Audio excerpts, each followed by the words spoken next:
Hello everyone, Assalamu alaikum for my students, for my listeners. आज जिस topic के साथ मैं आपके पास हाज़िर हूँ बेसिकली वो सेंट्रल टेंडेंसी के टॉपिक को ही आगे हम बढ़ाएंगे. You know that we have learned different things in the topic of the central tendency of the data. So what we have learned, basically we learn about the different ways of mean, the mean, median, mode. और उसके बाद फिर हमने एक extension पढ़ी थी weighted mean, and then हमने एक कॉम्प्रिहेंसिव टॉपिक किया for the understanding purpose that what are the comparison between mean, median and mode. So इसके बाद जो इम्पॉर्टेंट कॉन्सेप्ट मज़ीद सेंट्रल टेंडेंसी में पाए जाते हैं वो हैं हमारे पास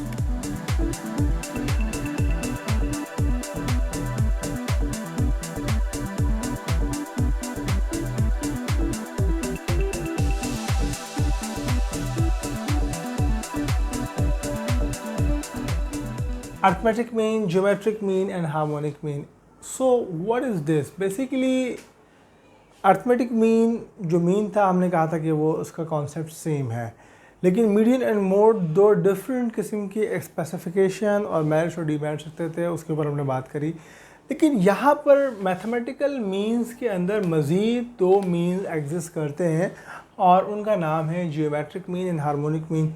ये भी पढ़ना सेंट्रल टेंडेंसी में बहुत ज़रूरी हैं और हम इनको जानेंगे कि ये कैसे बिहेव करते हैं और इनकी यूटिलाइजेशन कैसे हो सकती है. तो first of all we discuss a lot for the arithmetic mean और we know that it's very simple. Arithmetic mean का सिंबल होता है एक्स बार, और अगर हम summation of all observation divided by n, so it is very simple, so it is called the arithmetic mean. Now we must and more have to discuss on the geometric mean and harmonic mean in this lecture, because कि ये दो नए means नए हैं. हम इनकी mathematical calculation की बात करेंगे, इनकी इंटरप्रिटेशन की बात करेंगे, और फिर हम अपने स्टूडेंट्स के लिए एक इम्पॉर्टेंट चीज़ ये डिस्कस करेंगे कि अगर जिस तरह हमने मीन, मीडियन, मोड की कंपैरिजन स्टडी की थी और एक स्टैटिस्टिशियन को हमने बताया था कि वो किस तरह चीज़ों को समझने के बाद ही या she will decide about that the which mean is appropriate for that analysis. So यहाँ पर भी मज़ीद दो मीन्स का इजाफा हो रहा है, geometric mean, harmonic mean. So उसकी वोकैबुलरी में इजाफा होगा, and then after applied all 5 means wherever is possible, so वहाँ पर उसके बाद उसको एक डिसीजन लेने में मज़ीद आसानी होगी कि हमें किस सिनेरियो में कौन से मीन को इस्तेमाल करना चाहिए. सो लेट बेसिकली अगर हम ज्योमेट्रिक मीन की डेफिनेशन की बात करें तो इसकी positive nth root of the product of the positive n values. So ये मैथमेटिकल डेफिनेशन है, आप घबराएं नहीं. इसको हमने कैसे समझना है इसको समझते हैं. मैंने एक वर्ड यूज़ किया positive n values. So that's mean इधर हमारे पास एक बात बहुत आसान हो गई, क्लियर हो गई कि हमारी तमाम वैल्यूज़ ग्रेटर देन 0 होंगी. So mean negativity is not allowed, 0 is not allowed. तो ये हमारी पहली लिमिटेशन जो है ना वो ज्योमेट्रिक मीन में आ गई. लेकिन सो यहाँ पर पॉजिटिव n वैल्यूज़ हो सकती हैं x1 dot x2 dot x3 dot x4 और फिर सो ऑन हम इसको xn तक ले जा सकते हैं. xn तक ले जाने का मतलब ये होता है कि हमारे पास ये प्रोडक्ट अवेलेबल है और अब हमें इसका लेना है positive nth root. So we are not discussing about the square root, cube root. How many values are there? If there are only 2 values, so we will take square root. If we will have the 3 values, so we will take the cube root. लेकिन if we will have the n values, so we will take the nth root.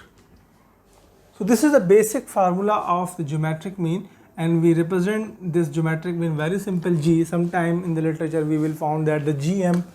So the meaning is same, that gm, either g. So both can be used for this. So next we think about it कि अगर हमारे पास n values हैं और nth root लेना है. छोटी सी example समझने के लिए कि अगर हमारे पास दो ऑब्जर्वेशन है, एक 4 एक 6, इसका मीन लेना है, तो इसका मीन बहुत सिंपल है, 4 + 6 डिवाइडेड बाई 2 5। ओके, सो ये हो गया इसका अरिथमेटिक मीन।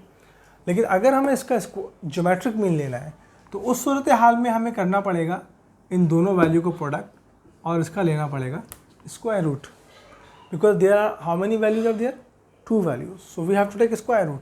तो square root of 24 basically it is 4.89। 4.89 can be 5, equivalent to the 5। तो इसका मतलब ज्योमेट्रिक मीन भी वही सेंस देता है सेंटर ढूंढने के लिए, ये भी एक किस्म की सेंट्रल फिगर है। तो that's why it is called the mean, that's why we study these means in the central tendency topic. So ये तो एक बड़ी आसान सी कैलकुलेशन सिर्फ कॉन्सेप्ट क्लियर करने के लिए, लेकिन असल टास्क हमारा स्टार्ट होता है कि जब हमारे पास n वैल्यूज़ है और हमने उसको जनरलाइज कर दिया, तो उस सूरत हाल में हमें इसका रूट लेना आसान नहीं होता। सो उस फॉर दैट कंडीशन हमें इसकी एक फार्मूला डेरिवेशन करनी पड़ेगी छोटी सी, जिसके अंदर हम देखेंगे कि ये कैसे इजी टू कैलकुलेट हो सकता है। तो हम क्या करते हैं, लॉग ले लेते हैं दोनों साइड पे। जैसे ही हम लॉग लेते हैं, लॉग ऑफ ज्योमेट्रिक मीन, तो लॉग लेने के बाद आपको पता होगा कि nth रूट को हम एक तरीके से पावर की शेप में ले सकते हैं कि अगर यहाँ पर n है तो इसकी पावर आ जाएगी 1/n, और बीच में जो है हमारे पास तमाम वैल्यूज़ आपस में एक दूसरे के साथ प्रोडक्ट कर रही हैं, सब प्रोडक्ट कर रही हैं, फाइन। अब लॉग की प्रॉपर्टी ये है कि लॉग जो पावर होती है वो बेस में कन्वर्ट हो जाती है, तो ये पावर बन जाएगी बेस 1/n, और लॉग जो है वो बेसिकली जब अप्लाई होगा तमाम वैल्यूज़ के लिए तो वो प्रोडक्ट साइन को कन्वर्ट कर देगा प्लस में। तो log x1 plus log x2 plus so on log xn. So this is the basically now will be the formula. अब ये वाला log जो हमारे पास मौजूद था इस साइड पे, अब हमें तो log of geometric mean तो नहीं चाहिए ना, we are not interested into the log of geometric mean, we are interested in geometric mean. So अगर हम geometric mean में interested हैं तो this log should be shifted from that side. If this log should be from the right side, so it will become anti-log. So anti-log of this total process will give actually the geometric mean in the sense of the n positive values. So this is the formula. अगर उसको हम generalise करके finally बंद करना चाहते हैं तो G is equal to anti-log of 1/n summation log xi, ये फाइनल बन होता है फार्मूला का। सो यहाँ तक I understand that this is a complete and short derivation of the geometric mean, and we can find out, हमने दो छोटी वैल्यूओं पे निकाल के इस बात को जज किया कि ये कैसे सेंटर को या सेंटर ऑफ डाटा को इंश्योर करता है। सो लेट्स सी, हम यहाँ पर भी एक एग्जांपल लेते हैं और उसके बाद डिस्कस करते हैं कि ये जो इसकी वैल्यू है उसको हम कैसे इंटरप्रेट कर सकते हैं।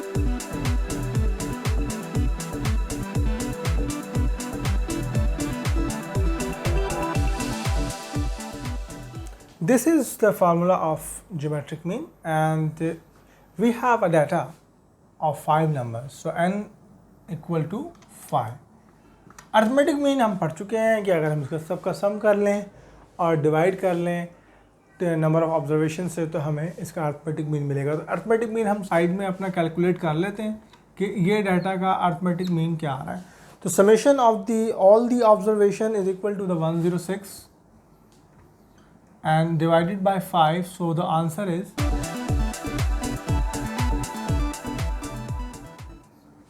21.2. 21.2 बेसिकली अगर इसको हम देखें कि ये the number of working days है, number of working days in 5 different units of the factory. So हम इसको इक्विवेलेंट करा सकते हैं कि ये इक्विवेलेंट हो जाएगा हमारा 21 days. Okay fine. So arithmetic mean of this data is showing 21 days on average. Let us we compute the geometric mean on the same data. So anti-log अपनी जगह exist करता है. First of all, the number of observation are 5, so 1/5. Or we will put all these numbers with the form of log base 10.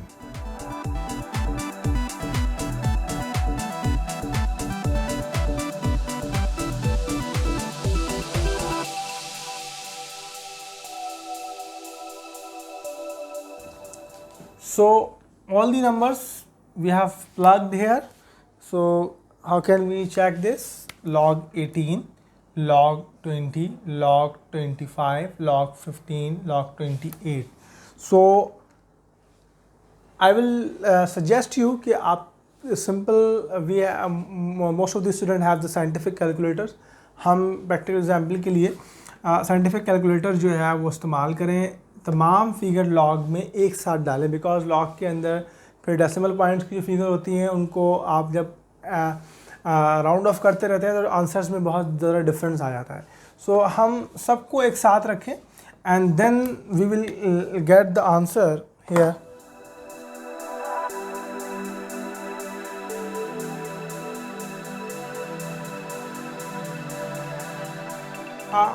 जब हमने ये सबको log एक साथ करने के बाद डिवाइड किया तो हमारे पास this is a figure 6.5775 and then we are first taking the division of these two figures and then we are taking the antilog 22.6 days. So 22.6 days can be equivalent here 23 days. So we observed that the data of the number of days, arithmetic mean answer is 21 days, and then the answer of geometric mean is 23 days. So interpretation is simple कि एक unit ने 18 दिन काम किया, एक ने 20 दिन काम किया, एक दिन 25. ऑन एवरेज हर यूनिट ने कितने दिन काम किया, we are interested.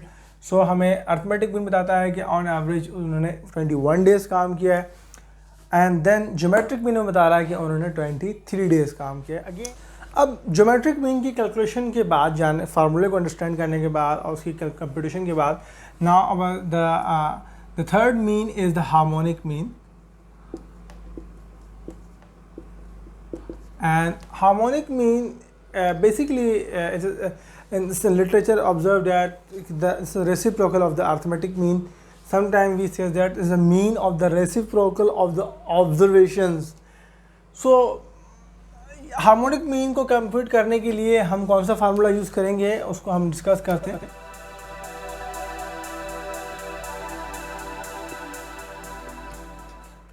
Again we will calculate the harmonic mean of the same data and then again we will find out some interpretation whether it is approaching reaching to the center of data or not. So very simple, and we have 5, so 5, and then we have 5 observation and the reciprocal of the all observation mean 1/18.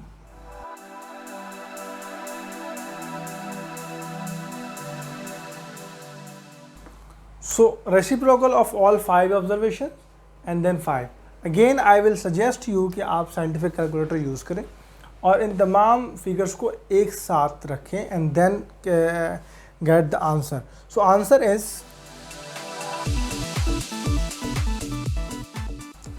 reciprocal of the all observations after sum we will get 0.2479 and then we divide this answer and we will get the value 20.16. 20.16 mean अगर हम उसको approximate करें तो ये आपको 20 days देगा. So for the same data we get 21 days arithmetically. Geometrically, geometric mean says that 23 days on average and harmonic mean says that 20 days. So one thing is very clear, 21, 22, 23. So bottom of data is 15 and extreme of data is 28. So 15 and 28 के दरमियान में आपकी 20, 21, 23 यानी central को मिल रहा है. अब again the question of statistician, question of analyst is remain same कि हमें इनकी करेक्टरिस्टिक्स से आगाह होना चाहिए कि ये अगर डिफरेंट मीन दे रहे हैं तो कौन से यार्डस्टिक यूज़ करते हुए, कौन से क्राइटेरियन यूज़ करते हुए हम इसकी ऊपर कंक्लूजन पे पहुंच सकें कि हमें कौन सा मीन अपनी एनालिसिस के लिए सिलेक्ट करना है अब for the average value of the data. So यहाँ पे मैं अपने सुनने वालों को, स्टूडेंट्स को कुछ करेक्टरिस्टिक्स से और कुछ उसके मेरिट्स डिमेरिट्स से आगाह करना चाहूँगा कि हम ये तमाम चीज़ें जब अपने दिमाग में रखेंगे so we will be very comfortable to use these mean. And as I discussed earlier in the lecture about the mean median mode कि हमने उसको किस तरह से एवेल्यूट करा और फिर उससे हमें काफ़ी हेल्प जो है वो मिली थी कि अपने डिसीजन तक पहुँचने में. So arithmetic mean, geometric mean, harmonic mean, तीनों की सबसे पहली क्वालिटी ये है और सिमिलरिटीज़ इसमें ये हैं कि वैसे पहली बात तो ये कि ये मैथमेटिकल कैलकुलेशंस हैं इन तीनों में. ये भी एक फार्मूला से आता है, ये भी स्पेसिफिकली एक फार्मूले से आता है, ये भी फार्मूले से आता है. तो द फर्स्ट प्रॉपर्टी तो इन तीनों की ये होती है कि ये बेस्ड ऑन ऑल ऑब्जर्वेशंस. सो सेमली ये भी इधर भी यही है और इधर भी यही है कि geometric mean, harmonic mean, arithmetic mean, तीनों में इट्स वेरी गुड कि जो डाटा की हर वैल्यू की अपनी एक इम्पॉर्टेंस होती है वो उन सब को शामिल करते हैं. कि इनकी कैलकुलेशन के ऊपर अगर हम बात करें कि कैलकुलेशन में arithmetic mean is very simple, easy to understand. Understand से मुराद मेरा है इंटरप्रिटेशन भी. सो इनकी इंटरप्रिटेशन में हमें थोड़ा सा डिफ़िकल्टी फील होती है, लेकिन ये वेरी सिंपल कि हम कह सकते हैं फॉरेन के ऑन एवरेज इतने लोग हैं. यहाँ पर थोड़ा सी रिवर्स हो जाती है सिचुएशन और हमारे लिए कैलकुलेशन आपने देखा कि उसको लॉग में ले जाना होता है, then antilog, otherwise nth root लेना आसान नहीं है. और फिर यहाँ पर हमें तमाम फिगर का जो है वो उसका यानी कि इसका हम रिवर्स देख रहे हैं तो नॉट ईजी हम उसको लिख सकते हैं, not easy to calculate for the same is that कि इसके लिए भी यही सिचुएशन बनती है कि हमें वो बनाती है. यहाँ तक तो इसकी कैलकुलेशन और ऑब्जर्वेशन की बात थी, लेकिन अब हम बात करते हैं इनकी एफिकेसी के ऊपर कि ये किस तरह से बिहेव करते हैं. अर्थमेटिक मीन में आपने एक ये डीमेरिट ये देखा था कि actually it is highly affected from the extreme values. So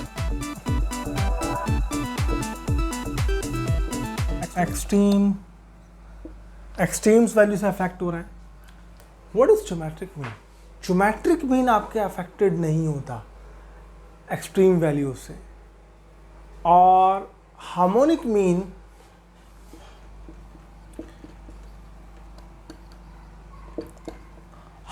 mean तो अपने अंदर रहने वाली तमाम हाईएस्ट वैल्यूज़ को रेसिप्रोकल के साथ डाउन कर देता है.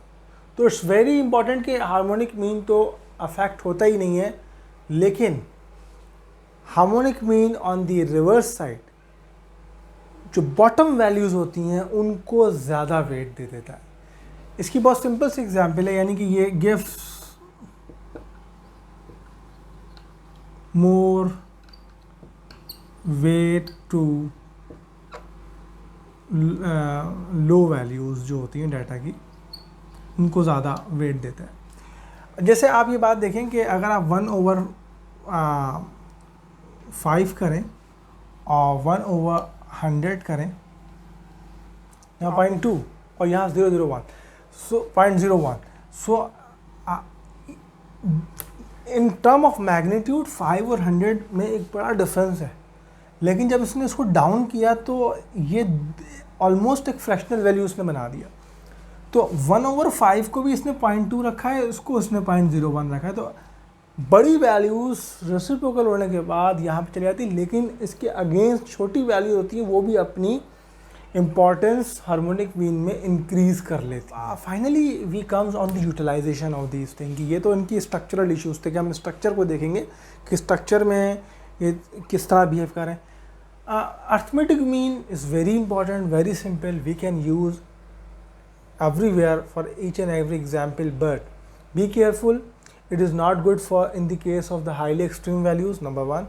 Number two, if the distribution is skewed, so not appropriate, not fully appropriate for the skewed distribution. तो एक बात हमें आ गई कि skewed distribution में ये हमें fully appropriate नहीं होगा।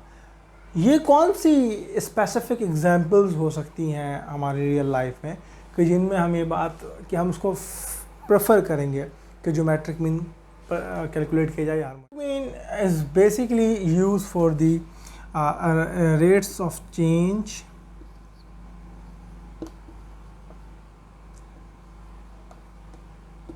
And ratios. यहाँ पर हम बात कर लेते हैं कुछ एग्जाम्पल की। तो जो इकोनॉमिक इंडेक्सेस होते हैं उसमें हम बात कर सकते हैं। इकोनॉमिक इंडेक्सेस के बाद हम एक्सचेंज रेट के अंदर इसकी एग्जांपल ले सकते हैं, हम मोर्टेलिटी रेट की बात कर सकते हैं, और हम ये भी कह सकते हैं कि पॉपुलेशन स्पेसिफिक टाइम में कितनी थी, कैसे। तो economic indexes, exchange rate, mortality rate, population, so इन कंडीशंस में ये प्रेफरेबल हो सकता है। इसके अलावा जो हमारे पास कंडीशन है हार्मोनिक मीन की, हार्मोनिक मीन में आपको स्पेसिफिकली कुछ एग्जांपल्स मिलती हैं कि ये एवरेज स्पीड निकालने में बहुत काम आता है। इसी तरह से हम ये कह सकते हैं कि इसमें एवरेज कॉस्ट निकालने में ये हार्मोनिक मीन काम आता है। एवरेज स्पीड और एवरेज कॉस्ट को किस तरह एग्जांपल दी जाती है? एवरेज कॉस्ट, एवरेज स्पीड देखें हमारे पास किस में कैलकुलेट हो रही होती है। स्पीड हमारे पास कैलकुलेट हो रही थी let's suppose kilometre per hour.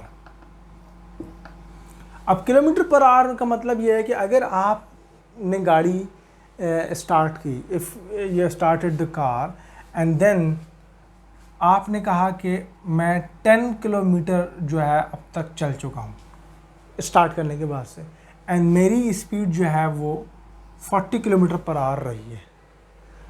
Now again I want to interested calculate the average speed for the next 10 kilometre, और वहाँ मेरी स्पीड जो है वो आपकी रही है 65 किलोमीटर पर आवर।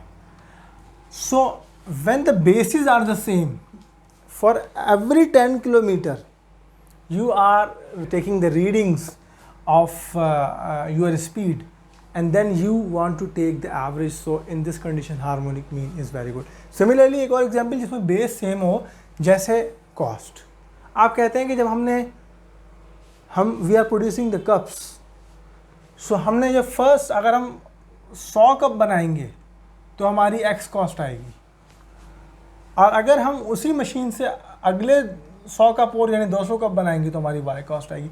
यानी कि आपके पास बेस, तो ये आपने इकोनॉमिक्स में एक सिंपल रूल भी है कि जितने से आप अपनी कॉस्ट प्रोडक्शन को बढ़ाते हैं तो कॉस्ट पर यूनिट कम होती रहती है। लेकिन तो उम्मीद है कि this lecture will be helpful for you, and central tendency के टॉपिक को हमने डिटेल में डिस्कशन की और एलिब्रेट किया कि वो मुख्तलिफ तरीक़ों से किस तरह से कंप्यूट किया जाता है। किसी भी किस्म की क्वेरी के लिए, किसी भी किस्म के सवाल के लिए आप हमसे रब्ता कर सकते हैं थ्रू ईमेल, थ्रू व्हाट्सएप और थ्रू मैसेजेस, थ्रू कमेंट्स। सो अपना ख्याल रखिएगा। Thank you very much.